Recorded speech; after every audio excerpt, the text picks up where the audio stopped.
아멘.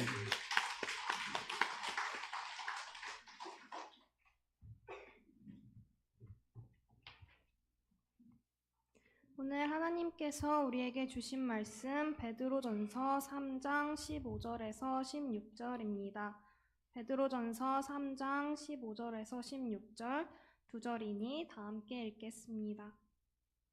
너희 마음에 그리스도를 주로 삼아 거룩하게 하고 너희 속에 있는 소망에 관한 이유를 묻는 자에게는 대답할 것을 항상 준비하되 온유와 두려움으로 하고 선한 양심을 가지라. 이는 그리스도 안에 있는 너희의 선행을 욕하는 자들로 그 비방하는 일에 부끄러움을 당하게 하려 함이라. 아멘. 아멘. 이는 살아계신 하나님의 말씀입니다.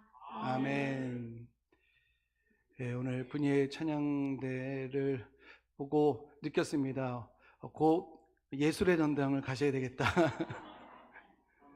네, 매주 아름답게 감동 주시고 하나님께 영광 돌리시는 우리 분이의 찬양대 축복합니다. 감사합니다. 지난해 있었던 일입니다. 제가 목회실에 있을 때에 새가족 영접실에서 저를 급하게 찾는 거예요. 그래서 갔더니 20대 초반에 청년이 기다리고 있었습니다. 그 청년이 하는 말이 지금 시간이 없다. 내가 지금 바쁜데 그런데 궁금한 것이 있다라는 거예요. 그러니까 원래는 예배 드리고 가려고 했는데 직장에서 콜이 와가지고 지금 빨리 가야 하는데 근데 이왕 이렇게 왔으니 궁금한 것을 좀 해소하고 가야 되겠다라고 하면서 저에게 3가지 질문을 하는 거예요. 바쁘다고 하면서 지금 빨리 가야 되는데 3가지 질문하는데 첫 번째는 하나님의 존재를 증명해 달라. 그 다음에 헌금은 하나님께 한다고 해놓고서는 왜 사람이 싹 걷어가느냐. 그리고 이 성경에 아느냐.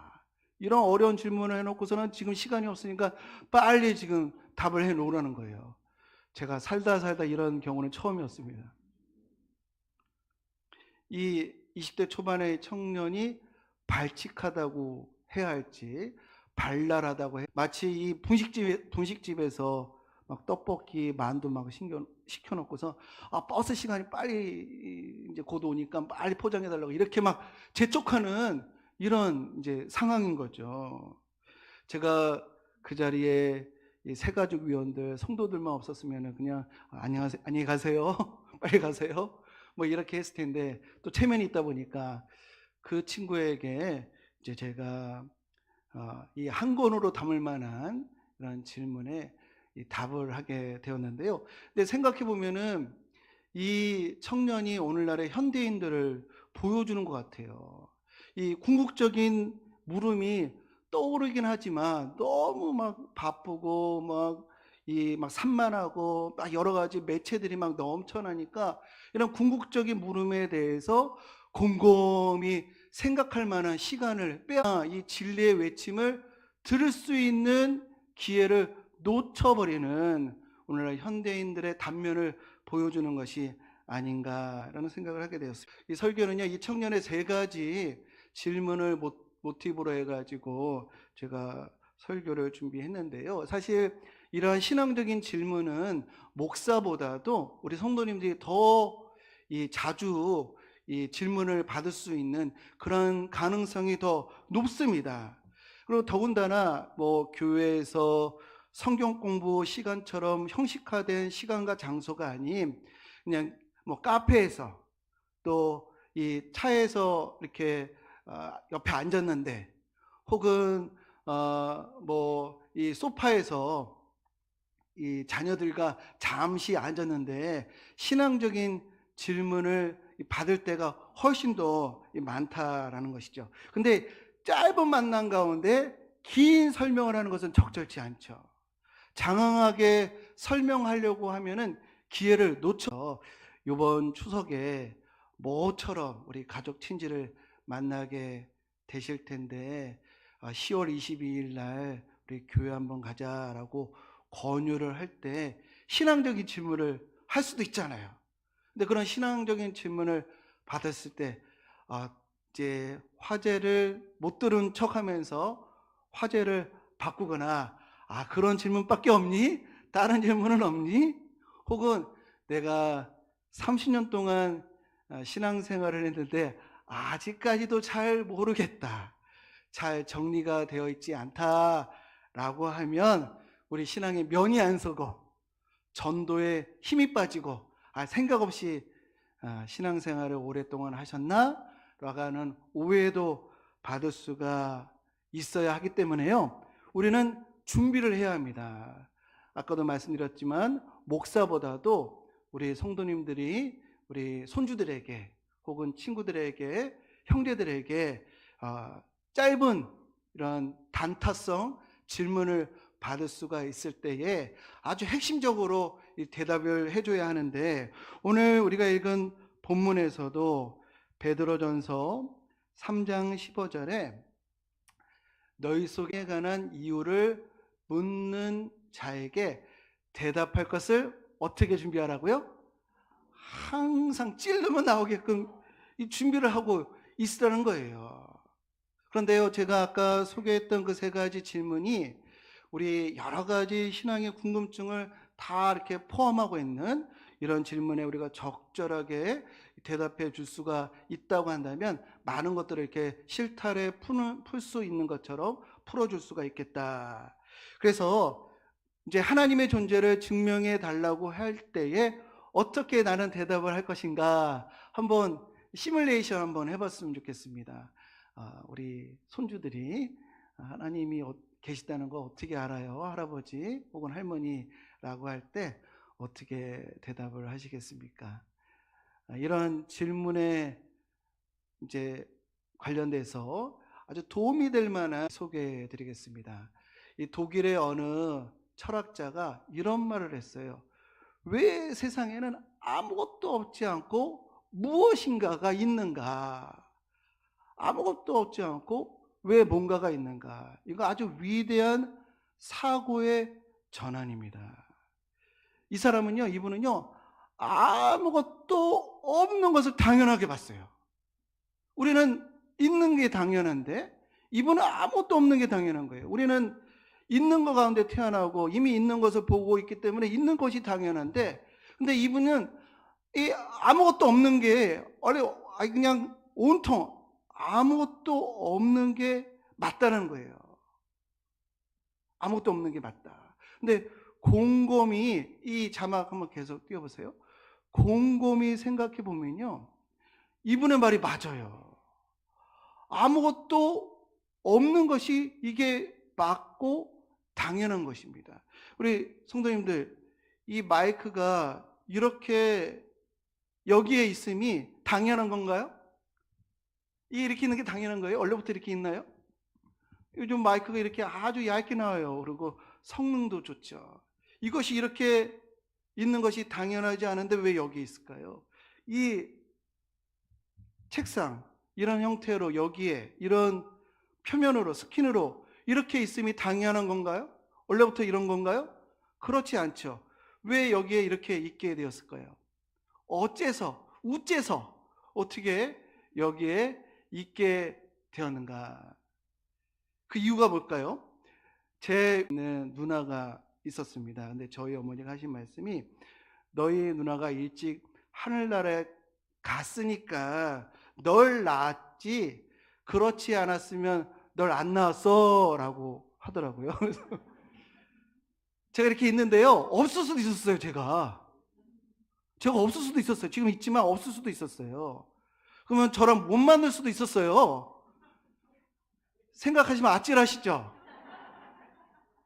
유공사님 이번에 아멘 안 해주시네요. 타이밍 놓치셨죠? 네. 아찔하지 않으세요? 네, 감사합니다. 아멘 나왔고 한 30%가 공감해 주시는 것 같습니다. 네, 복 받으세요. 네. 저뿐만 아니라 우리 성도님들도요, 지금 있지만 없을 수도 있었어요.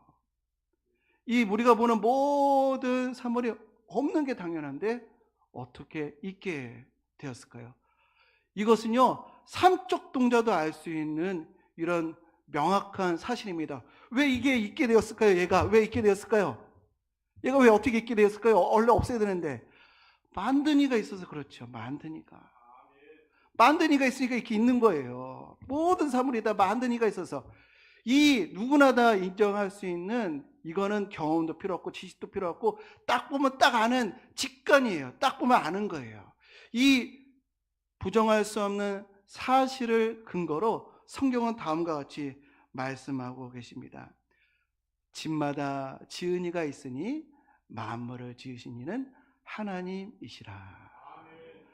왜 아무것도 없지 않고 무엇인가가 있는가라고 하는 이 통찰을 얘기하시면서 이 공감하게끔 해놓으시고, 얘들아 이게 왜 있을까? 왜 이게 원래는 없는 건데, 이런 책이 없는 건데 왜 있을까? 이런 볼펜은 왜 있을까? 이게 다 만들어서 있는 거 아니겠니? 라고 하면서 만물을 지으신 이는 집마다 지은 이가 있으니 만물을 지으신 이는 하나님이시니라 라고 하는 그런 결론에 도달하시면 흥미롭고 아주 명확하게 우리 하나님의 존재를 설명해 드릴 수 있지 않을까. 제가 주보에 우리 그 날프니치의 글을 올려놨어요. 그래서 날프니치가 생각이 안 나면 나이프와 포크 이렇게 이렇게 연산하셔서, 그래서 왜 아무것도 없지 않고 무엇인가가 있을까? 이렇게 철학자가 질문하고 성경이 답하고 세상이 묻고 진리가 답하는, 이렇게 우리가 구성해 보면은요 더 효과적으로 설명해 줄 수가 있을 것이라고 믿습니다. 그래서 왜 아무것도 없지 않고 있는가? 집마다 지은 이가 있으니 만물을 지으신 이는 하나님이시니라. 이렇게 우리 이번에 가족 모임에서 하나님의 존재를 우리 자녀들에게, 우리 할머니들이 할아버지들이 그렇게 설명하시잖아요. 평생 갑니다. 그들을 지켜냅니다. 하나님에 대한, 창조주 하나님에 대한 신앙을 꼭 넣어주시는 우리 좋으신 부모님들 되시기를 주님의 이름으로 축복합니다. 두 번째, 그 친구가요, 왜 교회에서 하나님께 헌금한다고 해놓고서는 정작 하나님이 아니라 사람이 싹 다 가져가느냐, 이거 사기 아니냐, 이런 질문을, 제가 살다 뭐 이런 질문도 받아보는데요. 농담이고요. 아니, 그 친구가 그런 질문을 하길래, 야, 그러면은 너무 유치하긴 하죠. 하나님이 가져가시면 자기는요 헌금도 내겠대요. 하나님이 가져가시면은 헌금도 아낌없이 내겠다, 이런 얘기를 하는데, 만약에 모든 것을 다 할 수 있는 하나님께서 헌금을 가져가신다고 한다면 어떤 일이 벌어질까요? 하나님께서 야, 억지로 하지 말고 자유롭게 해 라고 해도 헌금이 어떻게 되겠어요? 하나님이 가져가신다면 어떻게 되겠어요? 강제되게 되고 필연적으로 강요하게 됩니다. 그러면 우리의 신앙은요 그냥 사랑과 자유는 빼앗긴 채 이 노예적인 그런 신앙생활을 할 수밖에 없겠죠. 그래서 우리 헌금은요 자유롭게 하는 겁니다. 자유롭게 하기 때문에 여기에 믿음을 담아낼 수가 있어요. 믿음. 헌금은 좀 믿음을 담아내는 겁니다. 어떤 믿음을 담아낼까요? 어떤 기사를 봤더니요, 이 월 1,000만 원을 버는 사람이에요. 1,000만 원. 근데요, 이분이 쓸 돈이 없대요. 월 1,000만 원을 버는, 쓸 돈이 없대요. 근데 지출 목록을 보니까요, 뭐 월세 나가고 뭐 나가고 정말 쓸 것이 없는 거예요. 이해가 가더라고요. 그런데 보통 사람은 그거보다 4분의 1, 5분의 1을 벌면서도 헌금을 냅니다. 그렇게 많이 벌어도 쓸 것이 없다고 하는데 어떻게 헌금을 내는가? 여기 믿음을 담아내는 거거든요. 미지의 인생, 하나님과 나 동행하겠다라고 하는 믿음을 담아내는 것인 줄 믿습니다. 하나님께서 어떻게 내 삶을 인도해 나가실지, 정말 한 발짝 한 발짝 주님과 동행함으로 생각하지 않았던 은혜, 뜻하지 않은 축복을 기대하면서 한 발짝 한 발짝 걸어가겠다라고 하는 그런 믿음이 헌금에 담기게 되는 줄로 믿습니다. 세 번째, 성경이 하나님의 말씀이라고 하는 것을 어떻게 하느냐. 이 질문은 우리가 너무너무 중요하죠. 왜냐하면 평생 우리가 신앙생활하고 이 교회의 시간과 정성을 막 쏟아붓는 이유가 무엇인가요? 바로 성경이 하나님 말씀이라고 믿기 때문입니다. 그래서 우리가 이 하나님, 성경이 하나님 말씀이라고 하는 그 이유를 우리가 분명히 정리하고 있는 것은 너무너무 중요합니다. 이 성경이 하나님 말씀인 이유에 대해서 이 어윈 루처라고 하는 분이 쓴 성경을 믿어야 하는 7가지 이유라고 하는 책이 있는데, 그 책에 의하면요, 성경은요 무려 1600년 동안 3가지 언어로 쓰여졌다라고 합니다. 그리고 이 다양한 주제를 가지고 있고, 그리고 장구한 세월 동안 쓰여졌음에도 불구하고 또한 66권이 40명의 저자에 의해서 쓰여졌는데요, 이 40명이 또 직업이 다 달라요. 어느 분은 왕이고 어부고 세리고 목자고 선지자고 의사고 다양합니다. 교육 수준도 천차만별이고요. 또 다른 장소, 다른 시대에서 성경을 썼는데, 이걸 모아 보았더니 놀랍게도 일관된 주제를 가지고 있다라고 하면서 그 책에서 조목조목 성경의 유일무이한 이 특징에 대해서 말해주고 있는데요, 우리가 아까도 말씀드린 것처럼 짧은 시간에 설명해야 할 때 책 이야기를 하기가 좀 부담스럽잖아요. 그러면은 그 자리를 좀 불편하게 생각하게 될 테니까요. 그래서 아까도 말씀드린 것처럼 단순하고 분명한 설명, 왜 성경이 하나님 말씀인가라고 하는 그런 설명을 우리가 가져야 하는데, 그러기 위해서는 이 말씀 정도는 우리가 좀 후서 3장 15절 16절 말씀 우리 한번 같이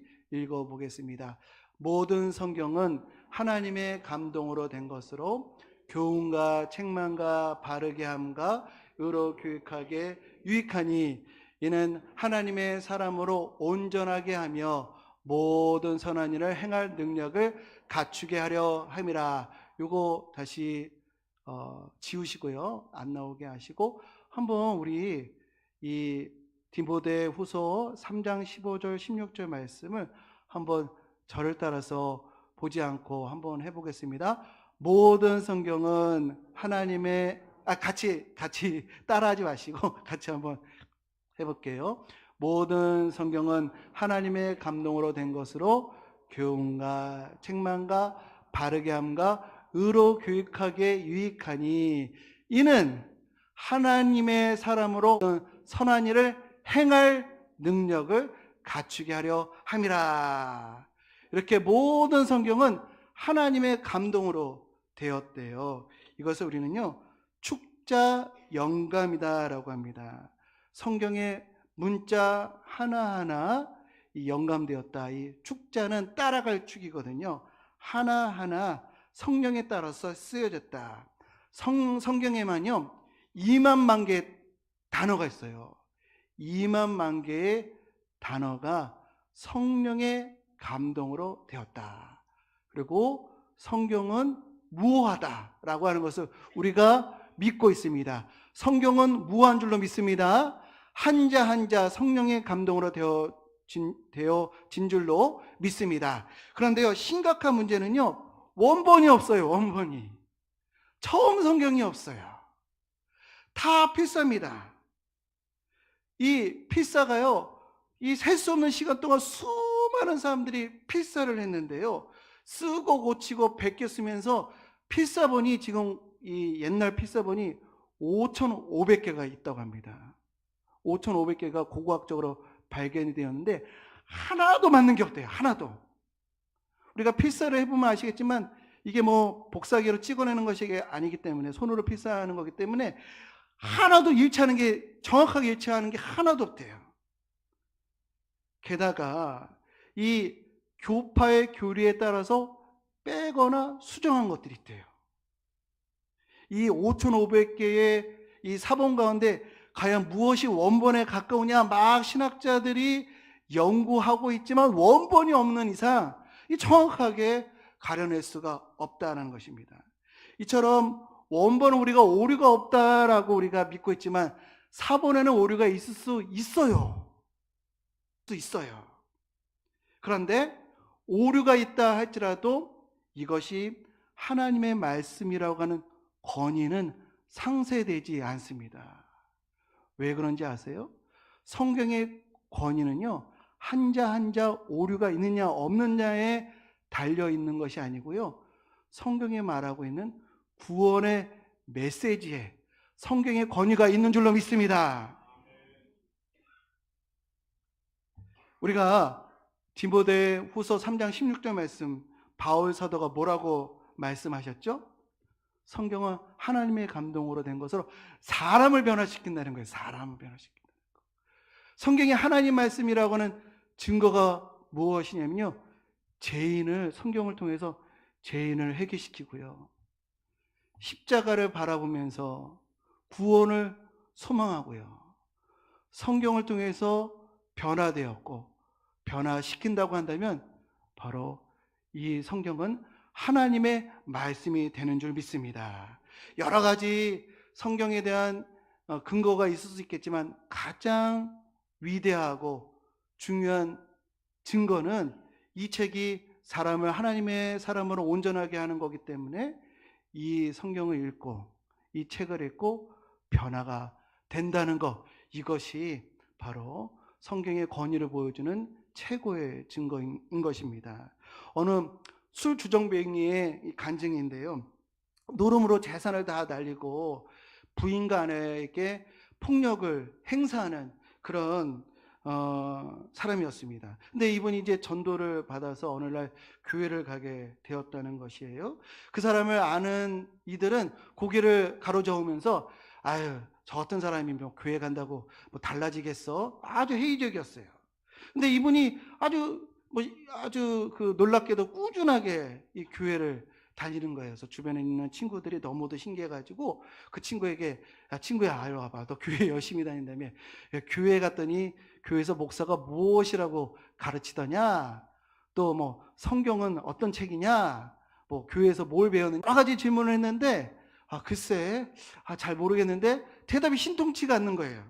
그래서 친구가 답답해가지고, 아이, 도대체 교회에서 뭘 배우는 거야? 라고 이렇게 물었을 때 그때 자신 있게 대답을 했다고 합니다. 내가 좀 모르는 것은 많은데 이거 하나만큼은 확실해. 예전에는 그냥 틈만 나면 술 생각이 났었는데 지금은 술이 생각이 안 나. 예전에는 직장 끝나고 노름장으로 뛰어갔었는데 지금은 집으로 가. 예전에는 우리 애들이 나만 오면 그냥 다 슬슬 피했는데 지금은 나랑 같이 밥을 먹어. 예전에는 우리 아내가 나를 거들떠보지도 않았는데 지금 내가 퇴근할 때 문 앞에서 나를 기다린다네. 이것이 신앙생활의 열매입니다. 이런 변화가 있다고 한다면, 성경을 통해서 이런 변화가 있다고 한다면 이것이 하나님 이 목적대로 쓰여진 영감이 된 하나님의 말씀인 줄 믿습니다. 성경은 지식을 위해서 주신 책이 아니라 우리의 변화를 위해서 주신 책인 줄로 믿습니다. 우리 성도님들, 우리 안에 변화가 있으십니까? 우리 변화로 나아가야 합니다. 성숙으로 나아가야 할 줄로 믿습니다. 우리 성도님들께 제가 질문 하나 할게요. 평양냉면을 먹을 때 식초 먼저 해야 할까요? 겨자가 먼저일까요?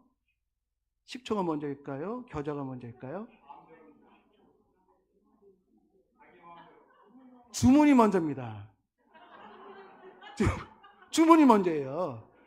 식초하면 웃자고 하는 말인데 짜증까지 내시네요. 제가 광석교회 담임 목사가 된 지 8개월하고 23일이 됐습니다. 계산하기 너무너무 편해요. 1월 1일부터 제가 사역을 했기 때문에. 근데 이전 교회에서 제가 부목사로 전도 행사만 13년을 했습니다. 13년 동안 뭐 많은 것들을 해봤겠죠. 뭐 좋다, 잘 된다, 안 해본 거 없었을 것입니다. 그런데요, 전도 행사 할 때마다 제가 계속 들었던 얘기가 있어요. 행사만 하면 뭐하냐? 남지를 않는데. 준비가 되어 있지 않은데 일만 벌이면 뭐하냐?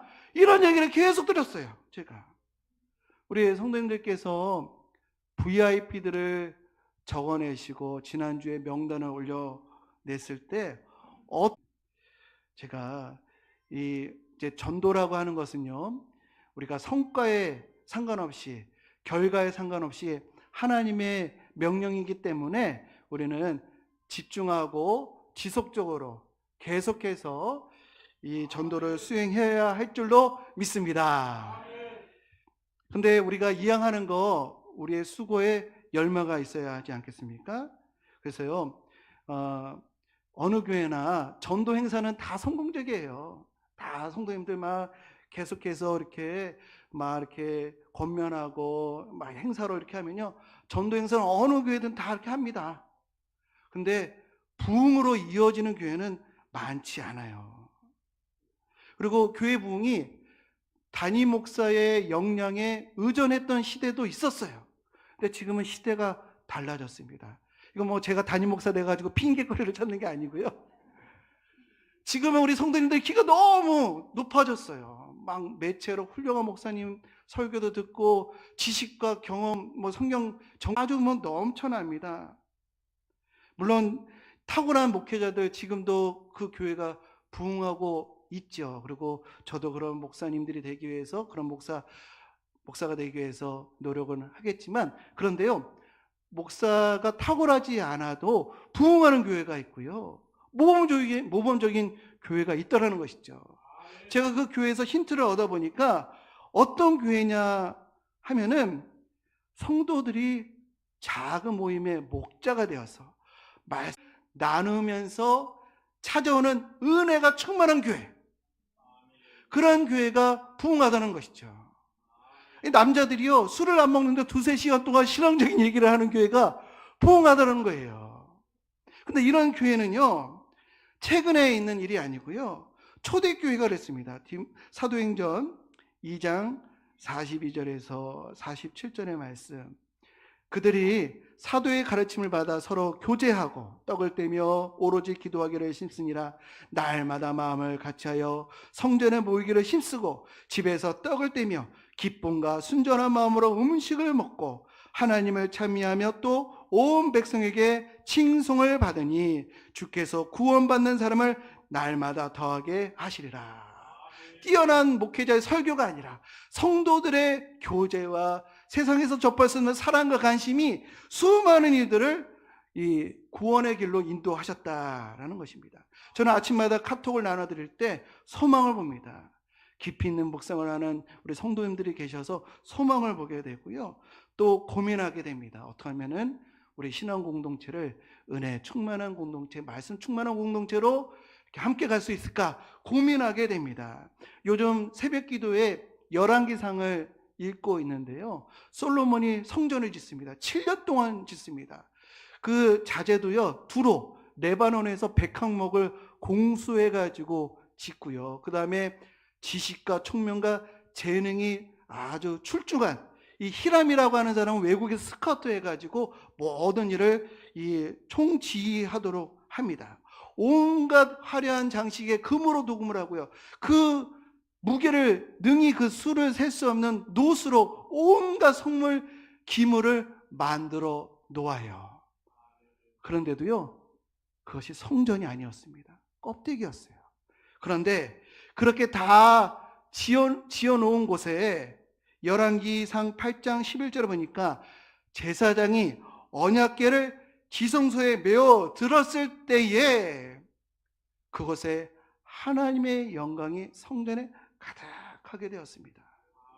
그것은 껍데기일 뿐입니다. 그러나 우리 성도님들이 말씀 중심으로 교제를 하면요, 여기서 하늘문이 열리고 우리에게 은혜를 베풀어 주실 줄로 믿습니다. 우리 성도의 교제는요, 말씀을 중심으로 한 크리스찬들이 다른 크리스찬들과 함께 그리스도인의 삶을 나누는 게 교제입니다. 이런 교제를 해서요, 저는 앞으로 우리 구역 모임이 사역과 친교로 가고요, 소모임을 통해서 이런 성도의 교제가 활성화되도록 지금 연구하고 있고, 우리 성도님들의 동참과 또 이 일에 한마음입니다. 그래서 제가 우리 교회에 젊은 세대들이 없는 거 우리도 잘 알고 있는데요. 제가 우리 자녀들을 다시 교회로 인도할 수 있는 아주 중요한 길을 보았습니다. 그것은요, 우리 성도님들이요, 너무 교회 생활에 즐거우면 돼요. 교회 오셔서 막 기쁘고, 그리고 아빠가 변화됐어, 엄마가 달라졌어 라고 하면요, 우리 자녀들도 이 빈자리를 채우게 되리라고 저는 확신하게 되었습니다. 그래서 우리 있는 성도님들이 정말 교회가 너무너무 행복하고 말씀이 넘치고 말씀해 주시는 은혜가 너무너무 새롭고 놀라워서 막 교회에 오고 싶어서 그런 기쁨이 넘치는 교회로 우리 계속해서 발전하고 변화되고 성숙해가는 우리 모두가 되시기를 주님의 이름으로 간절히 축원드립니다. 이 시간 우리 기도하고 찬양하고 기도하기를 원합니다. 우리 하나님 기도하실 때요, 우리에게 은혜를 주옵소서. 은혜를 받아야 우리가 변화될 수가 있거든요. 하나님 말씀 가운데 은혜를 주시고 깨닫게 해주시는 은혜, 하나님 또 천국 상급을 바라보는 은혜를, 영원을 우리에게 주옵소서. 이렇게 기도하겠습니다. 오직 나의 영혼이 주님만 바라봅니다. 우리 찬양하겠습니다.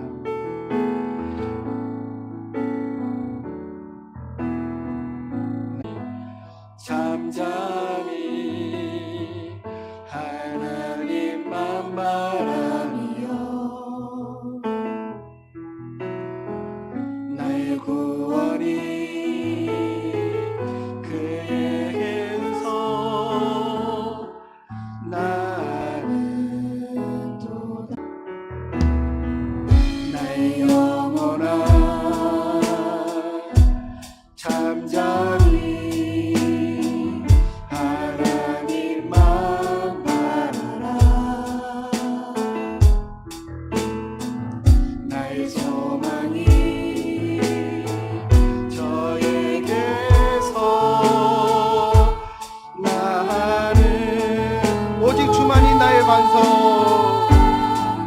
오직 주만이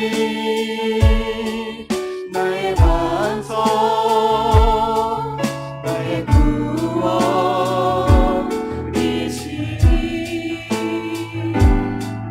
오직 주만이 나의 산석,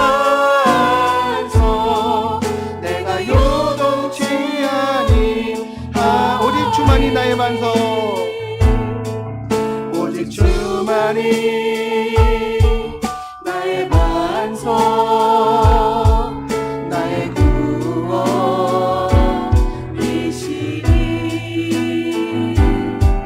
오직 주만이 나의 산석, 내가 요동입니다. 나의 영혼이 간절히 여호와를 갈망하며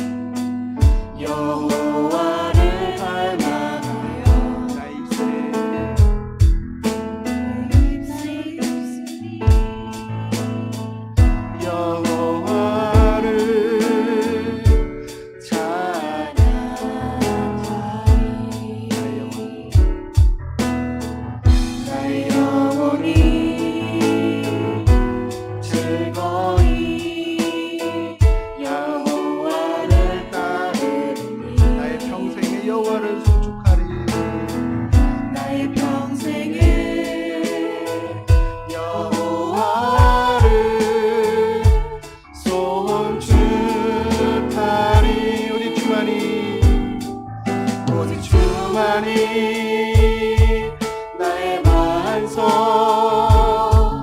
나의 구원이시니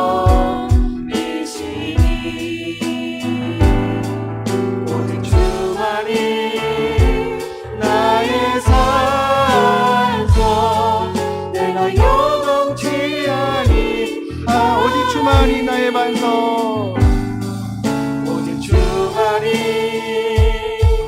나의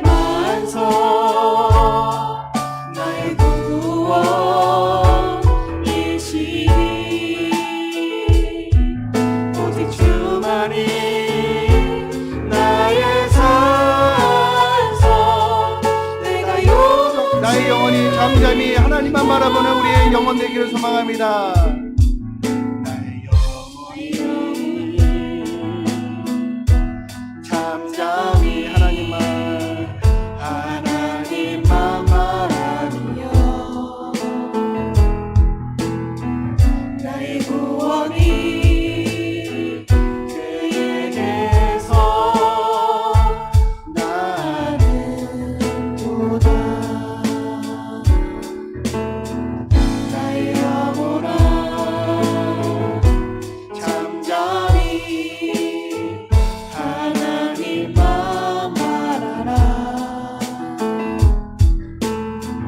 나의 소망이 저에게서. 우리 다 함께 일어나셔서 찬양하겠습니다. 오직 주만이 나의 반석. 오직 주만이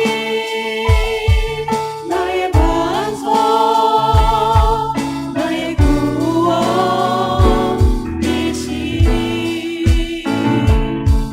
오직 주만이 나의 산성, 내가 영광. 나의 구원 나의 영광 하나님께 있으니 나의 구원 나의 영광